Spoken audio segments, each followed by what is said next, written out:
What a busy week it's been. You've had all of this trade deadline frenzy as to who is coming and going. Plus, the Cardinals had a 7-game homestand against the 2 worst teams in all of baseball. Yet, they were only able to win 4 of the 7. I'll try to make sense of it all next.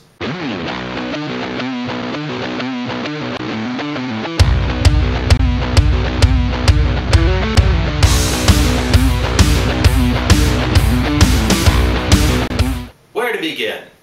The Cards split a 4-game series with the Houston Astros. That, in itself, is pretty embarrassing. They took the first 2 games, winning last Monday night 10-5. Yadier Molina went 3 for 4, leaving out the triple for a possible cycle. But he did homer, and he drove in 4. Colby Rasmus? Yes, he used to play for us, if you remember. He homered and drove in 3. It was enough to give Kyle McClellan his first win since June. It would also be his last appearance as a starter. They won again on Tuesday night, this time 3-1. Albert Pujols hit a 2-run shot in the first, which some viewed as questionable. But after further review, the ball did appear to clear the green wall, hit the concrete behind it, and bounced back onto the field. David Freese also homered in the 6th. This one, there was no question about. Jake Westbrook went 6 innings, allowing a run on 7 hits, striking out 3 for his 10th win of the year. The big trade happened on Wednesday. Tony La Russa was short 3 pitchers, and the Cardinals lost 4-2. Chris Carpenter's only mistake was giving up a 2-run homer to Clint Barmas in the 2nd. And the Cards had to claw and fight to get their 2 runs to tie it, considering that Bud Norris was pitching. The difference maker of the night was Jose Altuve. Gets the game-winning hit. John Jay's throw was way off. It hits Jason Bourgeois, who wasn't even in the play. Should have been ruled a dead ball, but 2-run score, and there's your game. Thursday night, they fall 5-3. You really can't blame the new guys for this one. Corey Patterson got an RBI single in the 2nd, and thanks to a throwing error by Hunter Pence, we got 2 runs out of it. Mark Zipchenski threw 2 scoreless innings in relief, giving up a hit, but struck out 4. And Otavio Dotel also threw a scoreless 9th. Unfortunately, Jaime Garcia scattered 5 Astros runs in this one, and the Cardinals hitters couldn't produce. And while we're on the topic of trade deadline, could you imagine what it would be like to be an Astros fan right about now?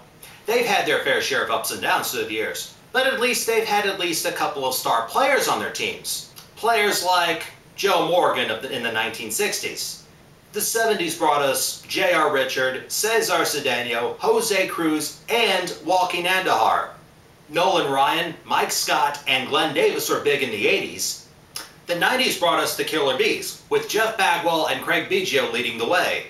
Even the 2000s, you had the likes of Lance Berkman, Carlos Beltran, Roger Clemens, and Andy Pettitte. And as we headed into the 2010s, you had a couple of promising young players that were going to be stars for the team, such as Michael Bourne and Hunter Pence. That is, until both of them got traded over the weekend.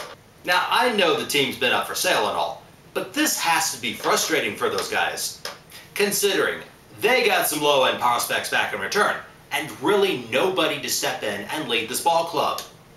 It's going to be a long time before they ever return to respectability. And for those of you out there that are wondering, the Houston Astros have never lost 100 games in a season. That's going to change for sure this year. Worst record they ever had, 64-97, set way back in 1975.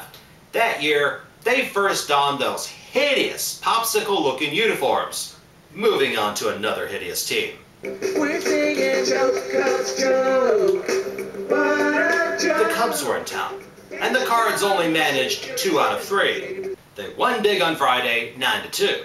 3-run homer by David Freese in the 4th, RBI single for Yadier Molina, and a 2-run double by Ryan Theriot in the 6th, followed by a throwing error and a couple of doubles in the 8th, which gave the Cardinals their runs. It also helped that Edwin Jackson had a strong outing in his debut. He allowed a run on 7 hits through 7 innings, striking out 4.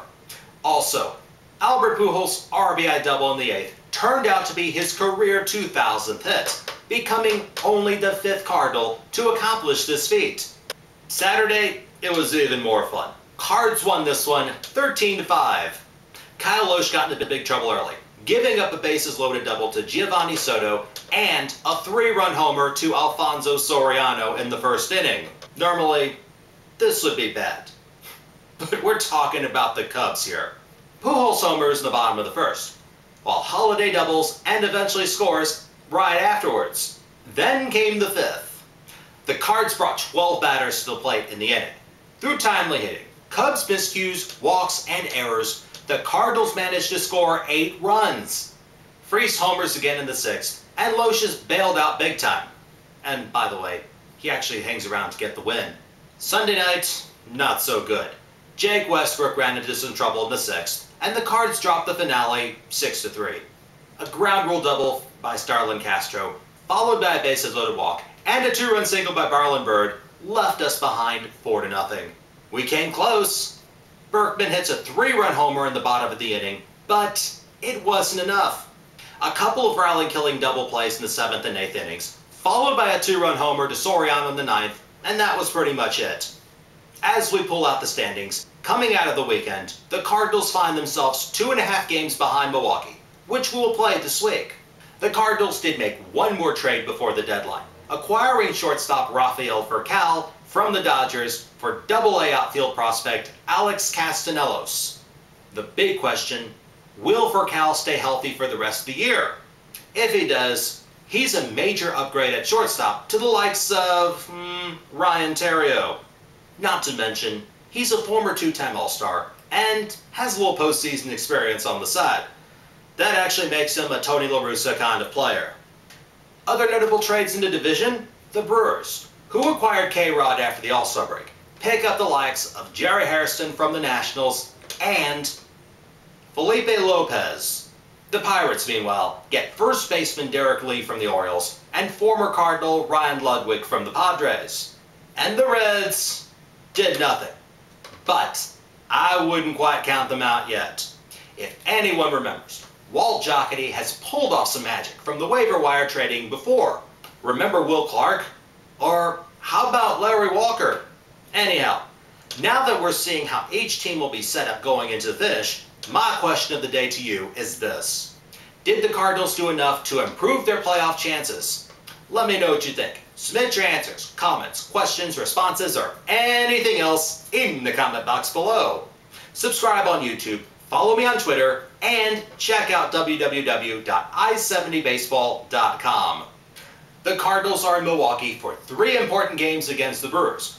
A sweep would have been nice, but taking at least 2 out of 3 is a must. Have a great week, talk to you soon, and go Cards!